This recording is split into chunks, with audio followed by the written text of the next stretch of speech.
We are in the danger zone right now, approaching the 11th hour of a stable environment. We need to overhaul our industries to save the Earth and ourselves from a climate apocalypse. We have an opportunity to create a more just society by radically changing our industries to be more sustainable. The Green New Deal is an American proposal outlined to do that. The proposal emphasizes the importance of everyone being a full and equal participant in the mobilization, not just the privileged. The Green New Deal agrees with John Rawls' difference principle, which permits those inequalities which work to the benefit of the worst off. The Green New Deal mentions again and again paying special attention to the voices of frontline communities, which are Indigenous peoples, communities of color, migrant communities, depopulated rural communities, the poor, low-income workers, women, the elderly, the unhoused, people who are disabled, and youth. This stipulation follows from their goal of building community ownership and wealth. It's important that a participatory democratic process is emphasized in our first piece of comprehensive climate policy. Valuing each member of the society equally and treating them accordingly will create the best outcome for the collective. Not only will it produce a better outcome, it is a more just process as it attempts to honor our intrinsic equal value as humans. The stated goal of the proposal is to provide all people of the United States healthcare, safe and affordable housing, economic security, clean air, clean water, healthy food, and access to nature, and to cut our emissions 71% and be completely electrified by renewable energy by 2030. Specifically, the Green New Deal wants to install a new power grid, retrofit buildings for efficiency, and decarbonize manufacturing, agriculture, and transportation. These huge goals and reforms are the reason critics have called this a radical front for nationalizing our economy.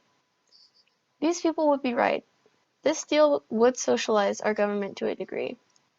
There are some really left ideas in here, most notably universal healthcare, free college, and what is essentially universal basic income.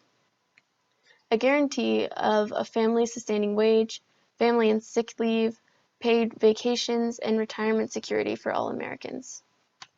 Providing these things would level the playing field quite a bit. Reducing income inequality has been shown to have positive effects on life expectancy, math and literacy scores, infant mortality rates, homicide rates, incarceration rates, teenage birth rates, levels of trust, obesity, and mental illness, including addiction. From behind the veil of ignorance, would you like to have good outcomes in these categories? I would. Perhaps a welfare guarantee, like the one suggested in the Green New Deal, would aid these positive outcomes. In order for this deal to work, we must accept that social goods are more important than an individual's right to do harm through consuming whatever and how much he wants. For us to accept this premise, we must first ask this question: does the potential harm likely to be wreaked if global warming goes unchecked justify the economic and social means required to stop it? So what are the means required? A massive proposal like this requires uncountable sacrifices which are as of yet unseen. So I'll tell you about the most apparent ones, or at least the ones that I know about. Money is the most obvious means for accomplishment. It is estimated that $51 to $93 trillion over 10 years will be needed. For reference, if every year was like 2019, the US would spend $44.5 trillion over 10 years. It would also require the Green New Deal, an estimated 115 million acres to fulfill the renewable energy goal. Oil, gas, and coal jobs will be eliminated. However, 20 million so-called green jobs will be created with training and wage and benefit security provided to those displaced workers. Ultimately, the biggest sacrifice needed for the Green New Deal is a relinquishing of the old ways and an acceptance of more government control. The harms we will suffer imminently seem to far outweigh these costs of action and change.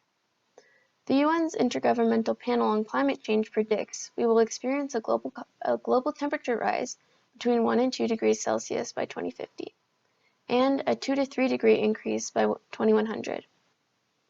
At 1 degree hotter, Nebraska, Montana, Wyoming, Arizona, and northern Texas will become deserts. Between a 1 and 2 degree increase will cause 100 million people and 90% of coral reefs to die due to heat stress in the next 10 years. Additionally, Miami will disappear, and London, Manhattan, Bangkok, Bombay, and Shanghai will lose most of their livable area. More than a third of all species will face extinction, and we will do irreversible damage to Greenland's glaciers. There will also be an increased level of natural disasters, which will create massive numbers of climate refugees. Keep in mind, this is all within the next century and our lifetimes.